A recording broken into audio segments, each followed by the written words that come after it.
Welcome to the Wellness Law Podcast, where wellness and the law meet for contemplation and collaboration. This podcast is brought to you by the Center for Health and Wellness Law. I am your host, Barbara Zabawa.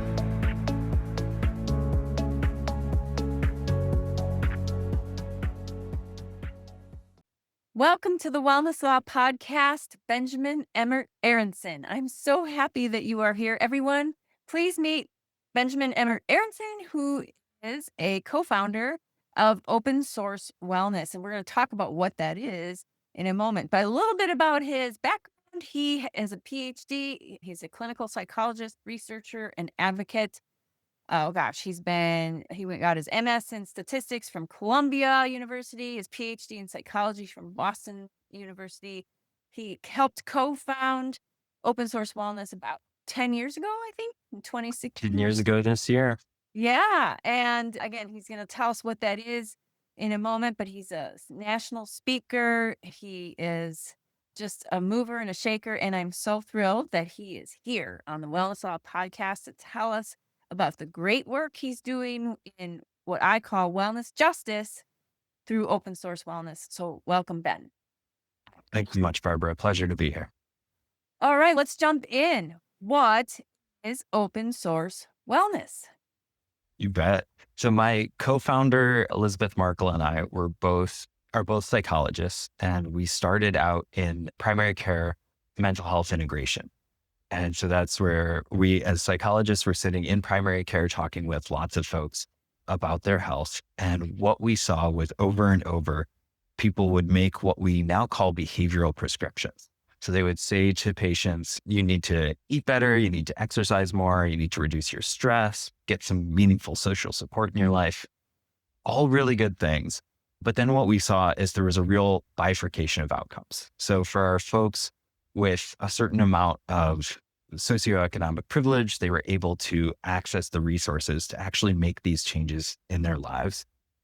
But for the folks that we were seeing in East Oakland out here, folks we were seeing in our low-income clinics, they were basically being told, you need to make these changes. Good luck with that. I hope you figure it out.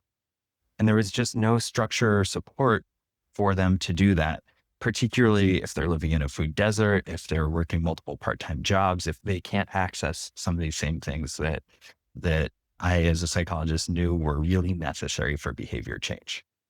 And so we started open source wellness to be what we called a behavioral pharmacy, where people would go to actually make these changes together in community.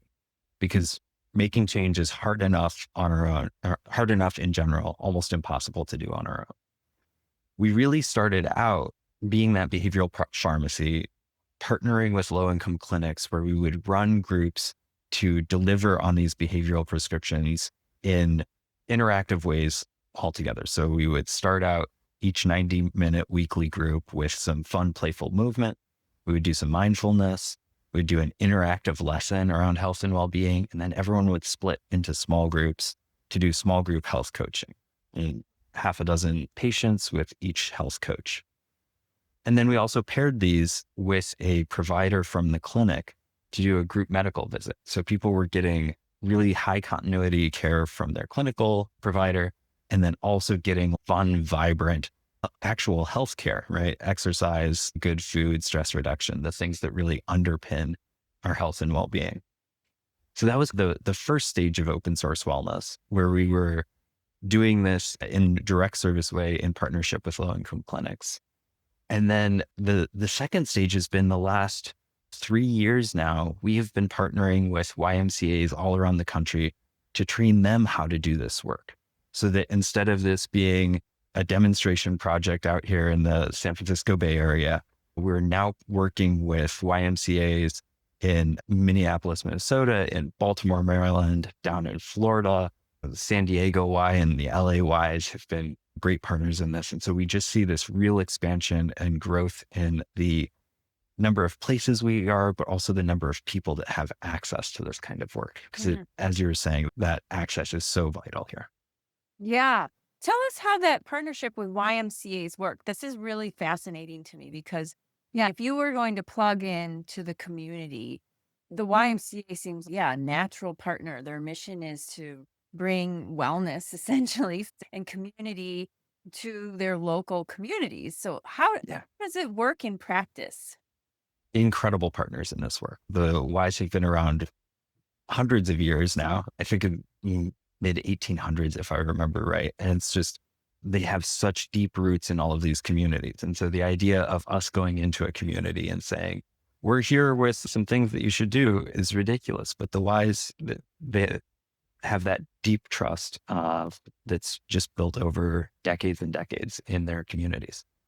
The way that it works in practice is we run what we call the Community as Medicine Learning Collaborative. And so this is where join a cohort where we train not only their staff how to run these groups, but we also work with the administration and talk about how to evaluate these groups to demonstrate that they're efficacious, how to do like financial sustainability for the groups. So the pairing maybe of philanthropic work with direct revenue, direct service revenue from the clinics, with increased membership for the Ys.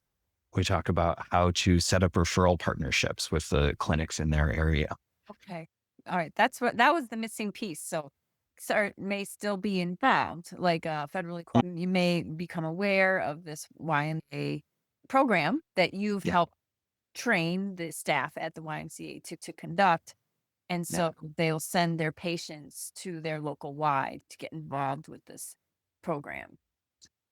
There's really deep partnerships between each of the clinics and the Ys. And in fact, many of them continue to run as group medical visits. So for example, the San Diego Y that I mentioned before is partnering with True Care, the local clinic near them, and they have a True Care mobile, I guess, mobile service unit, I think it's called, but it's a clinic on wheels that drives to the YMCA, parks right at the YMCA. People come to a group at the Y, which the people love, right? They're comfortable with the Y, they're familiar with the Y, so they come to this place that they know.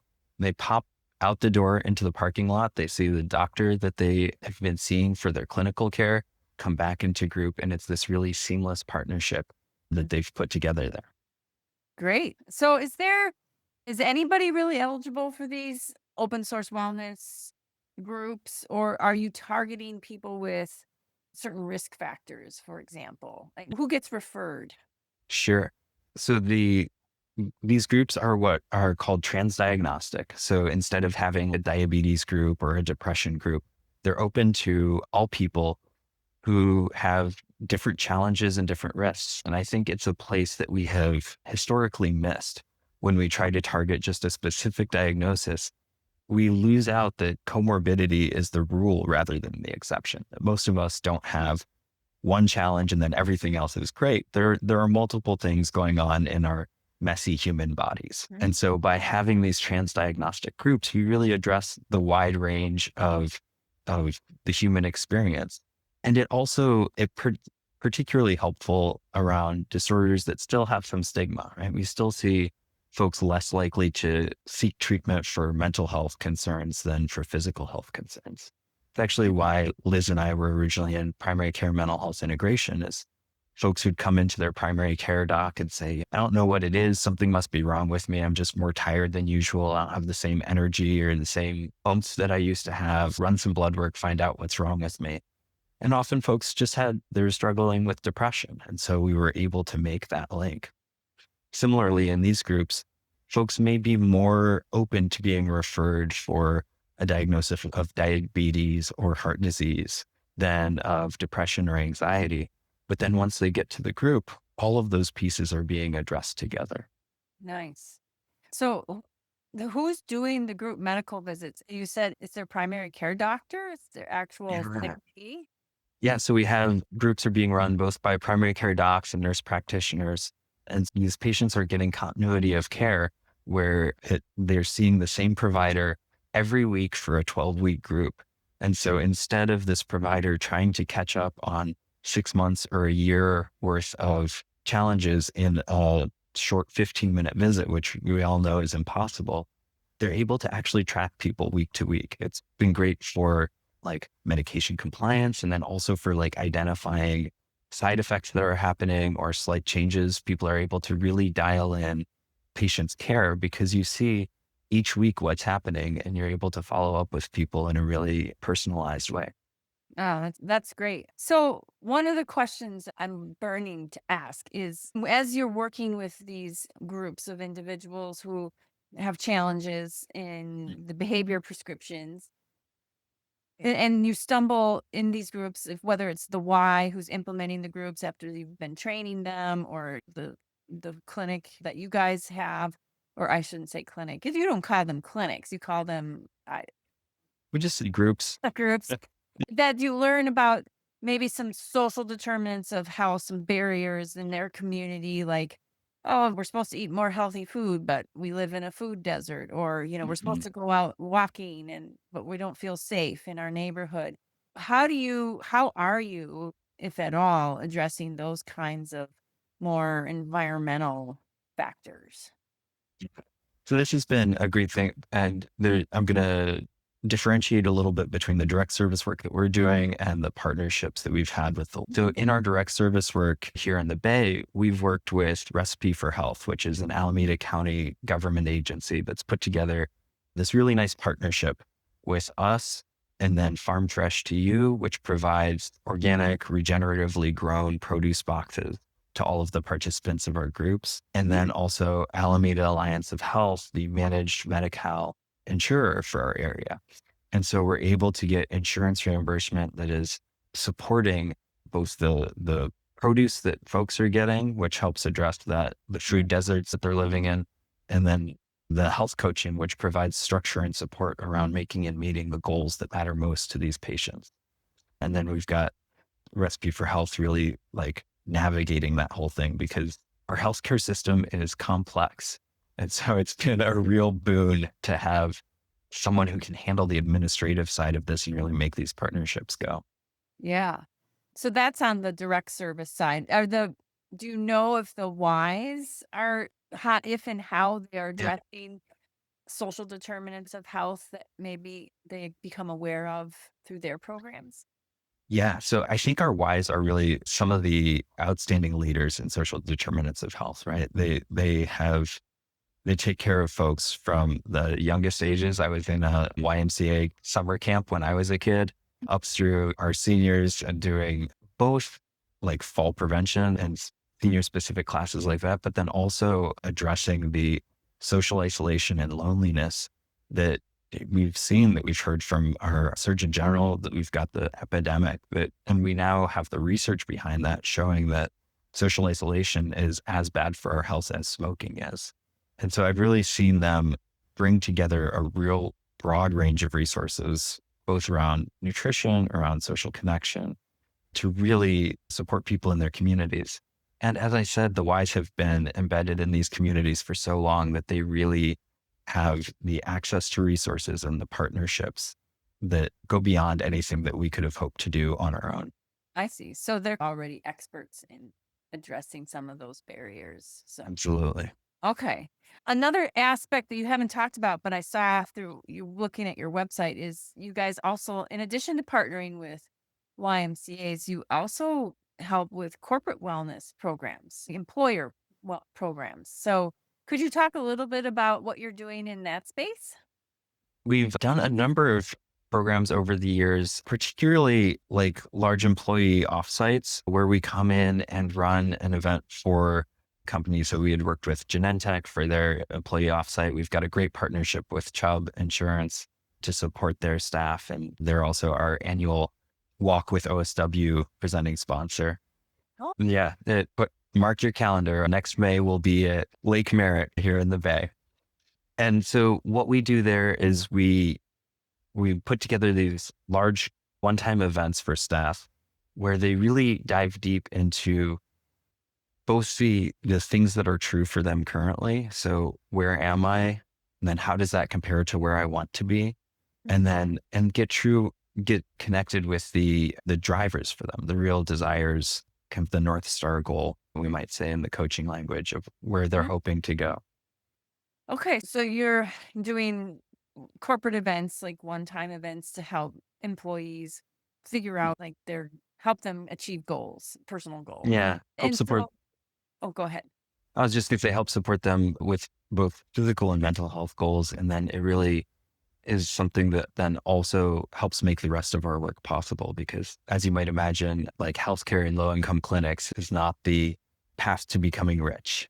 Yeah. And so by doing the corporate events, you can generate some revenue to help fund all the good work that you are doing. Which is Absolutely. yes, and forgot to mention, yes, you are a 501(c)(3) organization, so people can donate and get a tax break on that donation for to help your cause, which again is Mhm. very commendable. One of the things that I want to highlight is that you really rely on health coaches, and I know that you your coaches are NBHWC certified, or you at least seek that kind of certification for your coaches. Yep. And in addition to that, we also have an NBHWC certified health coach training program. Gosh, it's probably been about 7 years now. We found ourselves constantly looking for coaches who could work in these communities that we were in. And I think coaching has come a long way, but historically, health coaching was often struggled to connect with some of the participants and clinics that in the low income clinics that we were Yeah. partnering with. Well, And we were so, talking about how wellness and coaching is a segment of wellness, often anyway, in my mhm, mind, is really aspiration. It's has this luxury connotation for cash pay people who have mhm, sources and want to better themselves. And that's why I love what you're doing because you're trying to make it more equitable, more accessible to people regardless of income and background. yeah, And so, yeah, I can imagine it's been a struggle to figure out how to do that successfully. And you and I were talking before I hit record about how having very stringent educational criteria to achieve this, like your training program for becoming a health coach, NBHWC certified health coach, may be too much for some people yeah, because of affordability and accessibility to that kind of training. So, yeah. I'd say there are a number of things that we have done on our side to try and make our coach training program more accessible and things like we offer scholarships and payment plans and that kind of thing. And at the end of the day, it's still an 80-hour training because it is NBHWC certified. And that's a significant amount of time to devote to a training program. I was recently talking with another organization that does a peer coaching model and their training is 6 hours long. And so it's a very different model. And then they have partners in change. So doing really incredible work originally in the Atlanta area, now around the country, but they've got that pure coaching as the first line and then more support behind that. But it's just a very different having a training that is 6 hours long opens up accessibility in a way that our 80-hour training never will. And that's also been a question with our partners, with our Y partners, is like for them to train their staff. An 80-hour training wasn't tenable. And so we brought down a more specific training just for the Ys that was shorter than that. But even so, we're receiving feedback that it's still long. And so that trade-off of in-depth training versus cost and accessibility is a real one that I think we're all struggling with. yeah. Yeah. And it really highlights that tension that you were mentioning of how do you balance creating a program and thereby individuals who are providing coaching services or whatever wellness service that it's trustworthy, that it's credible, that it's competent with the tension of, but you don't have requirements that are tenable, like you said, that makes it inaccessible and unaffordable for individuals who might otherwise participate and desire to get that kind of credential, but can't because they are working 3 jobs or they have young kids at home and they just can't make it work. So how do you balance that? What's the right balance? And I think, yeah, we're all figuring it out. We want standards in the training, but at the same time, Mhm. don't want to exclude people who might otherwise bring a very valuable perspective and voice to the profession. Yeah, what I've written about is standards for ethical compliance and codes of conduct to ensure that it's not just that you're trained well, but you're also acting appropriately in Mhm. your role. And you're not saying things that you shouldn't be saying. You're not doing things that you shouldn't be doing. Yeah. And to have some guidelines around that and practice is also very important. And as I've said many times, that's not really out there in the marketplace right now, but it's needed. So who's going Right. to step up and create and then enforce those standards? Because it's one thing to have them, but then it's another thing to actually have some teeth behind them. But Mhm. I'm in favor of licensure.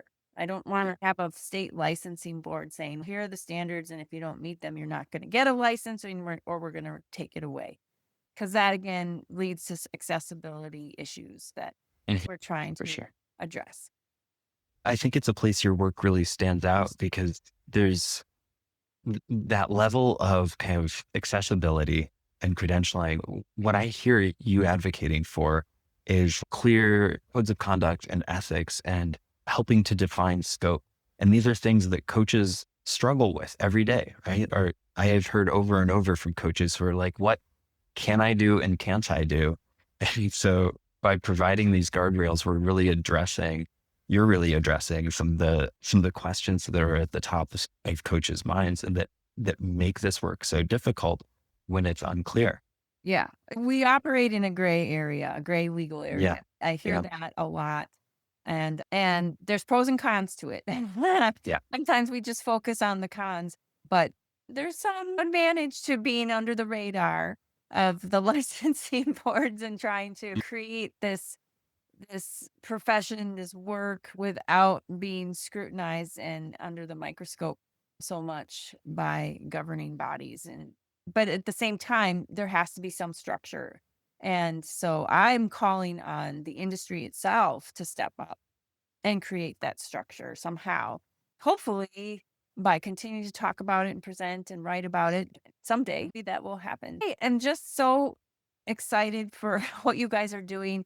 You mentioned your work is spreading across the country. It's not just confined in the Bay Area, but through the YMCA projects, you are expanding beyond. So if people want to learn more about your work and maybe bring a program to their community, how can they learn more? How can they reach out to you? Yep. Best way is opensourcewellness.org. So check out our website. You can sign up for our newsletter there to keep it up to date with everything that we're doing. We also are pretty active on LinkedIn, less active on Facebook. That was my job, and it just has gotten pushed to the bottom of the pile. It's hard to do all the things. Yeah. Okay. But So yeah, I would say LinkedIn and our newsletter are the best ways to stay in the know. And then also feel free to reach out. We've got a contact form right on the website that comes directly to me. Happy to talk about future partnerships or answer any questions that we have. I will put that into the description for the people to see and link to. And again, thank you so much, Ben, for your work, for Source Wellness's work. And it was just a pleasure to talk to you today. Thank you, Barbara. It was a joy to be here. Thank you for listening to the Wellness Law Podcast. You can find more wellness law resources by visiting the Center for Health and Wellness Law website at www.wellnesslaw.com, where you can also subscribe to our newsletter and follow us on social media. Until the next episode, stay well, stay hopeful, and stay legal.